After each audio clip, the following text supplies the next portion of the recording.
Assalamualaikum warahmatullahi wabarakatuh.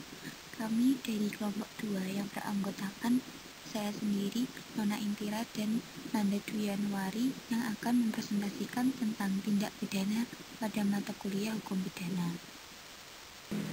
Subbab dari pembahasan ini meliputi yang pertama, pengertian tindak pidana, yang kedua, unsur-unsur tindak pidana, yang ketiga, rumusan tindak pidana, yang keempat, jenis-jenis tindak pidana, yang kelima, waktu dan tempat tindak pidana, yang keenam, kemampuan bertanggung jawab, dan yang ketujuh, tentang delik aduan.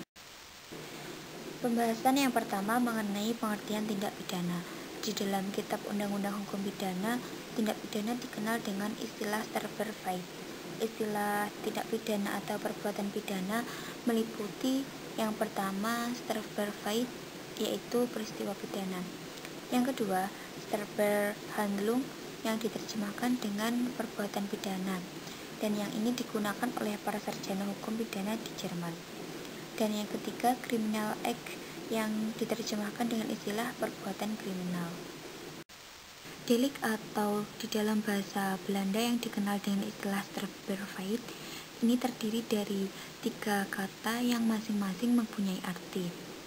Straf yang diartikan sebagai pidana dan hukum, ber yang diartikan sebagai dapat dan boleh, dan feit yang diartikan sebagai suatu tindak, peristiwa, pelanggaran, dan perbuatan. Kesimpulan dari pengertian tindak pidana bahwa perbuatan pidana atau tindak pidana senantiasa merupakan suatu perbuatan yang tidak sesuai atau melanggar suatu aturan hukum, atau perbuatan yang dilarang oleh aturan hukum yang disertai dengan sanksi pidana yang mana aturan tersebut ditujukan kepada perbuatan, sedangkan ancamannya atau sanksi pidananya ditujukan kepada orang yang melakukan atau orang yang menimbulkan kejadian tersebut. Pembahasan yang kedua mengenai unsur-unsur tindak pidana. Unsur-unsur tindak pidana menurut pengertian rancangan KUHP nasional meliputi 2 unsur, yaitu unsur-unsur formal dan unsur-unsur material. Di dalam unsur formal meliputi yang pertama, yaitu merupakan perbuatan sesuatu. Yang kedua, perbuatan itu dilakukan atau tidak dilakukan. Yang ketiga, perbuatan itu oleh peraturan perundang-undangan dinyatakan sebagai suatu perbuatan terlarang. Dan yang keempat, peraturan itu oleh peraturan perundang-undangan diancam pidana. Selanjutnya, unsur material. Di dalam unsur material, perbuatan itu harus bersifat bertentangan dengan hukum, yaitu harus benar-benar dirasakan oleh masyarakat sebagai suatu perbuatan yang tidak patut untuk dilakukan. Setiap tindak pidana yang terdapat di dalam Kitab Undang-Undang Hukum Pidana pada umumnya dapat dijabarkan ke dalam unsur-unsur yang terdiri dari unsur subjektif dan unsur objektif. Unsur subjektif adalah unsur-unsur yang melekat pada diri si pelaku atau yang berhubungan dengan diri si pelaku, dan termasuk ke dalamnya yaitu segala sesuatu yang terkandung di dalamnya. Unsur-unsur subjektif dari suatu tindak pidana meliputi kesengajaan, maksud, macam-macam maksud, perencanaan terlebih dahulu, dan perasaan takut yang antara lain terdapat di dalam rumusan tindak pidana. Sedangkan unsur objektif adalah unsur-unsur yang ada hubungannya dengan keadaan-keadaan. Unsur-unsur objektif dari suatu tindak pidana meliputi sifat melanggar hukum. Kemudian kualitas dari si pelaku, misalnya keadaan sebagai seorang pegawai negeri di dalam kejahatan. Kemudian kausalitas, yakni hubungan antara suatu tindak pidana sebagai penyebab dengan sesuatu kenyataan sebagai akibat. Selanjutnya, rumusan tindak pidana. Syarat pertama untuk memungkinkan penjatuhan pidana ialah adanya perbuatan manusia yang memenuhi rumusan delik dalam undang-undang. Terdapat 3 cara. Yang pertama, menguraikan atau menyebutkan satu persatu unsur-unsur perbuatan. Misalnya dalam tindak pidana yang disebutkan dalam KUHP yaitu pelanggaran kesusilaan, atau contoh yang lain meninggalkan anak di bawah umur 7 tahun. Yang kedua, yaitu dengan cara hanya disebut kualifikasi dari delik tanpa menguraikan unsur-unsurnya. Sebagai contoh yaitu perdagangan wanita atau penganiayaan. Yang ketiga, yaitu dengan cara penggabungan cara pertama dan kedua, yaitu di samping menyebutkan unsur-unsurnya ialah menyebutkan perbuatan, akibat dan keadaan yang bersangkutan, dan juga disebutkan pada kualifikasi dari delik. Contohnya yaitu tindak pidana membantu musuh atau kemudian memasukkan surat, bisa juga pembunuhan, pencurian, penggelapan, dan penipuan. Penempatan norma dan sanksi pidana dalam undang-undang memiliki 3 cara. Yang pertama, penempatan norma dan sanksi sekaligus dalam satu pasal.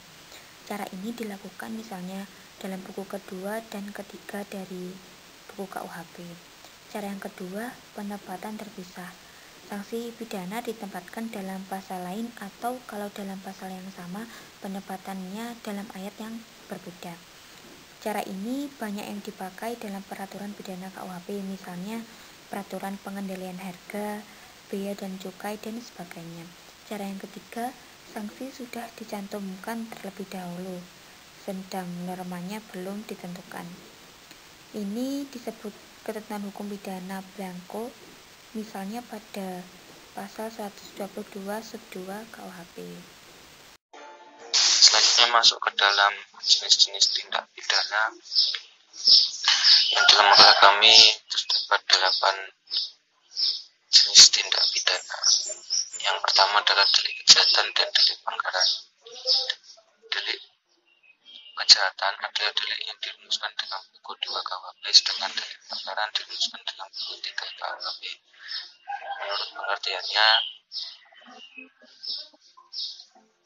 delik kejahatan ini sering disebut dengan deliktan, yang dikaitkan dengan perbuatan yang oleh masyarakat memang dirasakan sebuah perbuatan yang antisosial. Kemudian delik pelanggaran ini sering juga disebut dengan deliktan dan sering dianggap sebagai perbuatan yang karena diatur dalam undang-undang baru merupakan tindak pidana. Akan tetapi tidak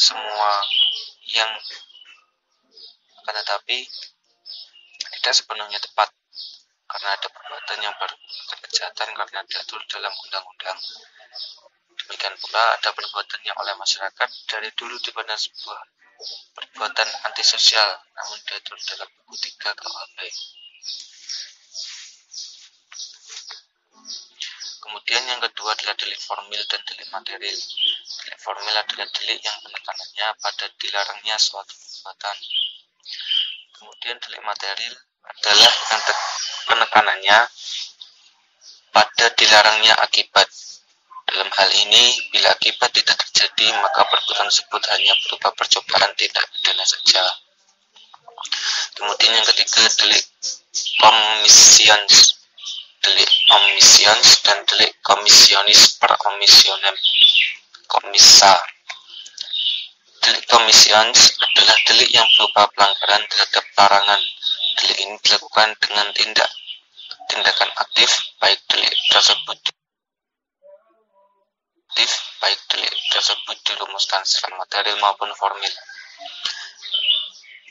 Kemudian delik omissions adalah delik yang merupakan pelanggaran terhadap perintah. Delik ini merupakan perbuatan yang dilarang justru karena tidak melakukan sesuatu atau mengabaikan atau membiarkan. Kemudian delik komisionis per komisionem komisa adalah delik yang berupa pelanggaran terhadap larangan tetapi dilakukan dengan pasif atau tidak berbuat. Kemudian selanjutnya adalah delik dolus dan delik culpa. Delik dolus adalah delik yang mengandung unsur kesengajaan, sedangkan delik culpa adalah delik yang mengandung unsur kealpaan. Kemudian yang kelima adalah delik tunggal dan delik berganda. Delik tunggal yaitu delik yang bila mana perbuatan tersebut cukup dilakukan satu kali saja, Sedangkan delik berganda adalah perbuatan yang baru menjadi delik bila dilakukan berulang kali. Kemudian yang keenam adalah delik selesai dan delik yang berlangsung terus. Delik selesai adalah tidak lebih dari satu perbuatan yang melakukan atau tidak melakukan kewajiban hukum atau menimbulkan suatu akibat tertentu. Kemudian sedangkan delik yang berlangsung terus adalah perbuatan tersebut baru menjadi delik bila keadaan yang dilarang tersebut berlangsung terus-menerus. Kemudian yang ketujuh adalah delik aduan. Di dalam delik aduan ini terdapat dua jenis atau dibagi menjadi dua, yaitu delik aduan mutlak atau absolut. Kemudian delik aduan mutlak ini merupakan delik yang baru dapat dituntut mutlak bila ada pengaduan, atau bisa disebut bila mana pelaku kejahatannya lebih dari satu orang. Korban tidak dapat hanya mengadukan sebagian dari pelaku. Semua pelaku harus diadukan dan selanjutnya dilakukan penuntutan. Kemudian delik aduan relatif merupakan delik biasa, namun karena dilakukan oleh orang yang memiliki hubungan dengan korban atau penuntutan seluruhnya didasarkan pada kehendak korban. Bila mana kejahatan dilakukan oleh lebih dari satu orang, korban dapat memilih pelaku mana saja yang diadukan dan selanjutnya akan dilakukan penuntutan. Kemudian yang ketiga yaitu delik sederhana dan delik terkualifikasi. Contohnya delik sederhana. Kemudian kita masuk ke dalam waktu dan tempat tindak pidana. Dalam perspektif KUHP, yaitu dalam pasal 1 menyebutkan suatu perbuatan tidak dapat dipidana kecuali berdasarkan kekuatan ketentuan perundang-undangan pidana yang telah ada. Jadi ini tergantung kepada redaksi di dalam undang-undang yang telah ada. Kemudian yang kedua, bila mana ada perubahan dalam perundang-undangan sesudah perbuatan dilakukan, maka terhadap terdakwa ditetapkan ketentuan yang paling menguntungkan.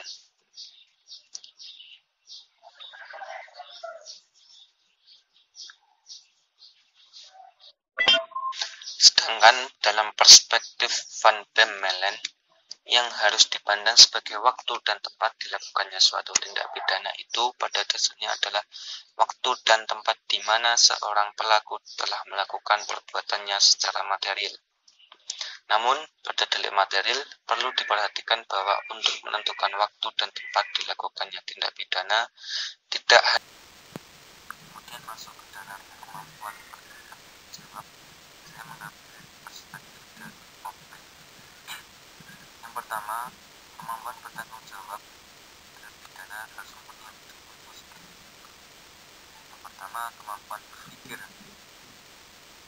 pembuat yang memungkinkan dia menguasai pikirannya, yang memungkinkan dia menentukan waktu. Kedua, oleh sebab itu dia dapat menentukan akibat perbuatannya. Untuk ketiga, sehingga dia dapat menentukan berangkatnya sesuai dengan pendapat. Jadi ketika dia mulai memiliki sebuah konsepsi dan berpikir, dia bisa memungkinkan untuk menguasai pikirannya, yang mana pikiran itu akan menjadikan output ke dalam sebuah perbuatan.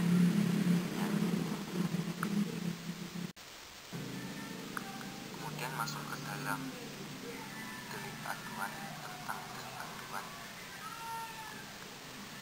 di sini saya membagi menjadi dua, yaitu hak mengajukan aduan atau pengaduan.